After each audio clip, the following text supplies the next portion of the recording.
Tonight you are comfortable, you are sitting or lying down in a place you know, the temperature is fine, the light is familiar, nothing is threatening you, and yet something is quietly killing your potential, one comfortable moment at a time. Comfort used to mean survival, today it might mean the opposite. That is not a motivational phrase. It is a biological fact, and once you understand the mechanism behind it, the way you feel when you avoid something unfamiliar will never feel quite the same again. To understand why comfort became a trap, you have to understand why it was built in the first place. Go back not 10 years, not 100. Go back 300,000 years to a version of you standing barefoot on cracked earth, squinting into a landscape that could kill you in a dozen different ways before sundown. You are part of a small band, maybe 20 or 30 people. You know each face, you know which plants are safe, you know where the water is, you know the sounds this particular stretch of land makes when nothing is wrong. That knowledge was not comfort in the soft modern sense. It was a survival map. Every familiar thing was a confirmed safe signal. Every unfamiliar thing was an unconfirmed danger. Your ancestors who treated the unknown with casual curiosity often did not live long enough to pass that trait on. The ones who felt a deep, almost physical pull toward the familiar, who stayed near the fire, near the group, near the tested and the known, survived. They had children. Those children had children. And eventually, after hundreds of thousands of years of that exact selection pressure, one of those children became you. This is the part that changes everything. Your preference for comfort is not weakness. It is not laziness. It is not a character flaw that a better version of you would not have. It is the output of a system that was tuned over an almost incomprehensible span of time to keep your ancestors breathing. The psychologist Robert Zajonc spent years studying what he called the mere exposure effect. Experiment after experiment, he showed people unfamiliar shapes, symbols, or images. He showed some more often than others. Then he asked people to rate each one. The finding was consistent and strange. People rated the ones they had seen more often as more likable, more trustworthy, more pleasant, even when they had no memory of seeing them before. Nothing about the object changed. Only the familiarity changed. And familiarity alone shifted the brain's judgment of what was good and what was safe. Your brain is not evaluating the world neutrally. It is running a constant background scan, checking everything against what it already knows, and quietly marking the familiar as safer than the unfamiliar, regardless of whether that is actually true.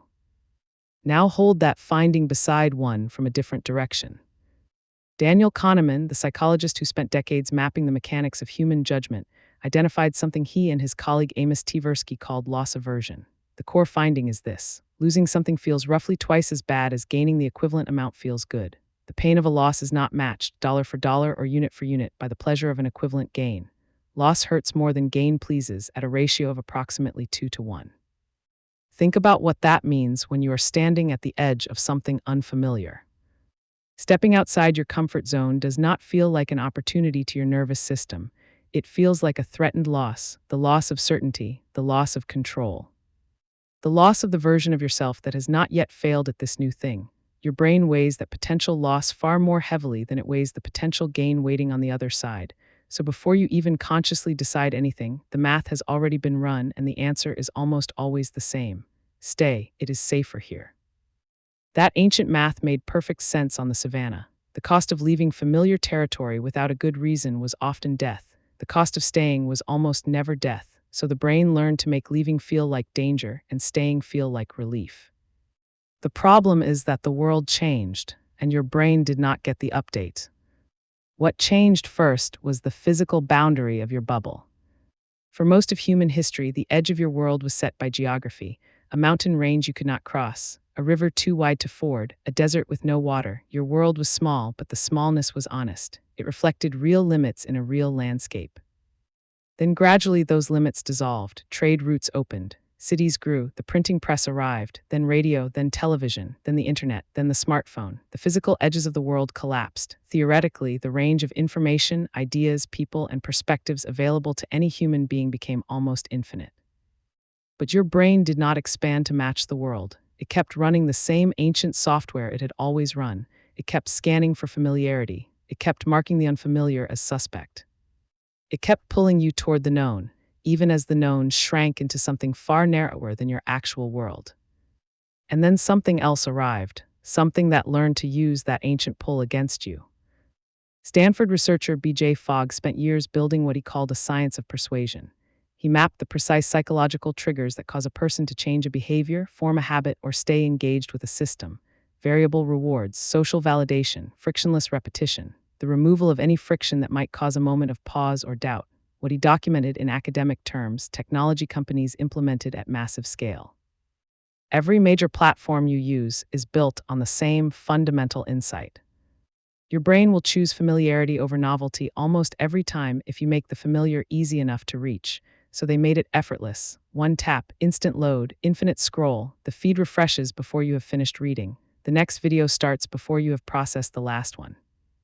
And every time you engage, every click, every pause, every second of watch time teaches the system something more specific about what version of familiar you prefer. Your feed narrows, your recommendations tighten. The range of ideas, people, and perspectives that reaches you shrinks, not because the world is shrinking, but because the system has learned that a narrower world is a world you will stay inside longer. Legal scholar Cass Sunstein called this the echo chamber effect. A personalized information environment where a person mostly encounters ideas, opinions, and facts that already align with what they believed before they open the app. You feel informed. You feel like you have seen the news and understood the moment. But what you have actually done is confirm, over and over, a version of reality that was already comfortable to you the moment you woke up. The platform is not trying to inform you. It is not trying to challenge you or broaden you. It is trying to predict you. And the most reliable way to predict you is to keep showing you more of what you already clicked on yesterday. This is the first layer of the trap, and most people never see it because it feels exactly like being informed. But the comfort trap goes deeper than screens. Think about the last time you chose not to apply for something, not because you were clearly unqualified, but because the version of you that has not yet been rejected felt safer than the version of you that might be. Think about the last conversation you avoided, not because the stakes were genuinely high, but because disagreement felt like a threat, even when nothing real was at risk. Think about the skill you told yourself you would learn when you had more time, more energy, more certainty. Psychologist Carol Dweck spent decades studying why some people grow throughout their lives while others plateau early, and her findings come down to one core difference. People who interpreted discomfort and failure as information, as data about where the edge of their current knowledge or skill was, kept growing. People who interpreted discomfort and failure as a signal about who they fundamentally were, as evidence of a fixed limit, stopped, not because their potential was actually different, but because the story they told about discomfort was different. The discomfort did not disappear for the growers. They felt it too, but they stopped reading it as a danger signal. They started reading it as a direction signal. Discomfort meant they were standing at the edge of their existing map. Your nervous system cannot fully tell the difference between a social risk and a survival risk. Neuroscientist Matthew Lieberman, in his research on social pain and physical pain, found that the same brain regions that process physical injury also process social rejection. Being excluded from a group, being publicly wrong, being laughed at, these do not just feel bad metaphorically. They activate overlapping neural circuitry with physical pain. To the part of your brain shaped on the savannah, being cast out from the group was not a bruised ego. It was a death sentence. A human alone, outside the band, rarely survived, so your brain still treats social risk with the same urgency it would treat a leopard. Even when, today, there is no leopard. This is why the comfort trap is so hard to see from inside it. Every avoidance feels justified. Every retreat feels rational. Every narrowing feels like wisdom, like knowing what matters, like being realistic. The ancient alarm system that is firing does not announce itself as an ancient alarm system. It announces itself as your judgment. And the modern world does not help you see through that disguise. Every personalized feed is a system that found the edges of your existing bubble and reinforced them, because a you that stays predictable is a you that is easy to keep engaged, and a you that is easy to keep engaged is a you that is easy to sell to. The economics of attention reward your ancient wiring rather than challenge it. So what actually changes the pattern? Not willpower alone. Willpower is a resource that depletes, and it was never designed to fight a system that has had hundreds of thousands of years of practice. What works is something different. It is the capacity to recognize the mechanism while it is running. Notice the moment your thumb reaches for the familiar app instead of sitting with an uncomfortable thought for another 30 seconds. Notice the moment you talk yourself out of the application, the unfamiliar room, the conversation with someone who sees the world differently, not because the risk is real, but because unfamiliarity itself is registering as risk in a system that was calibrated for a world that no longer exists. The reframe that Dweck's research points to is not telling yourself that failure is fine.